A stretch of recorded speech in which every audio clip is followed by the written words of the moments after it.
Immagina di trovarti davanti a due situazioni opposte. Da una parte il mare, onde che si infrangono, il vento salato sulla pelle e la sensazione che ogni orizzonte sia una porta aperta verso l'infinito. Dall'altra le montagne, silenzio, aria frizzante, spazi immensi che ti fanno sentire piccolo ma allo stesso tempo libero. La domanda è semplice. Se decidessi di cambiare vita, dove ti trasferiresti? Mare o montagna?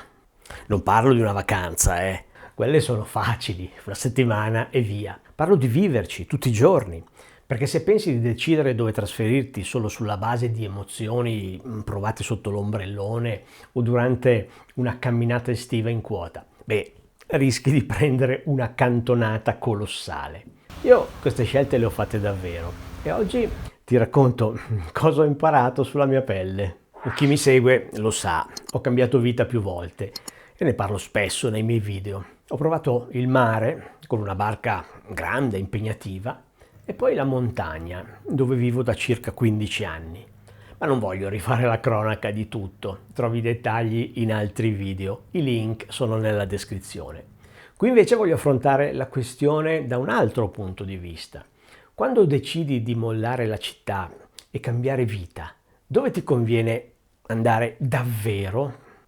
Perché nell'immaginario collettivo il mare vince a mani basse. È il sogno romantico, la barca, le onde, i tramonti che sembrano cartoline. E poi c'è quell'idea di libertà assoluta, quasi anarchica.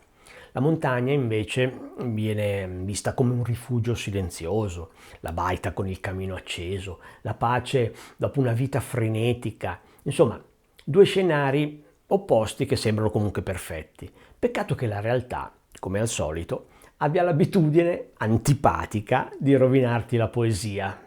Prendiamo il mare. Io ci ho vissuto, non per 2 settimane, ma per anni. E all'inizio, lo ammetto, sembrava un sogno. Una barca di 23 metri restaurata con le mie mani e la sensazione di aver tagliato ogni corda che mi teneva legato a una vita da dipendente. La parola dipendere mi è sempre stata indigesta, ma presto ho capito una cosa.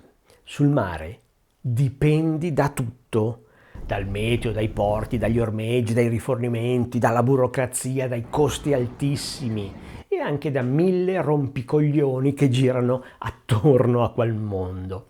Alla fine non sei mai tu a decidere, è il mare che decide per te e credimi, non sempre è un capo simpatico. E la montagna? Qui la musica è diversa, anche qui la natura comanda, certo. Ma sei tu a decidere come muoverti. Se nevica e non puoi usare l'auto, prendi gli scarponi e vai a piedi. Il senso di libertà è molto più concreto perché non hai bisogno di una barca, di un porto o di condizioni perfette. Bastano te stesso e la tua forza di volontà. In più, qui ho trovato stabilità e non quella che ti immobilizza, ma quella che ti permette di costruire davvero una casa, un progetto, un futuro. Ora, non voglio dirti che la montagna è meglio del mare o viceversa. Non esistono verità assolute, esistono persone diverse con sogni diversi. C'è chi in barca trova la vita che ha sempre desiderato e chi in montagna si sente soffocare. Io posso solo raccontarti le mie sensazioni e per me il mare è rimasto un bellissimo ricordo da vacanza, mentre la montagna è diventata casa, radici, libertà. Quindi, se stai pensando di cambiare vita, chiediti prima una cosa: stai inseguendo un sogno da cartolina o stai costruendo un progetto reale? Perché vivere in un posto non è la stessa cosa che passarci le ferie. Cambiare vita non è scappare da qualcosa, è scegliere dove e come crescere davvero. Io la mia scelta l'ho fatta. Vivo in montagna da circa 15 anni e non la cambierei con niente al mondo. Ma attenzione, non dico che sia la scelta giusta per tutti, è la mia. E come dico sempre, mai dire mai, magari un giorno tornerò al mare, chi lo sa. Ma oggi la mia libertà ha il profumo della resina dei boschi, non quello della salsedine.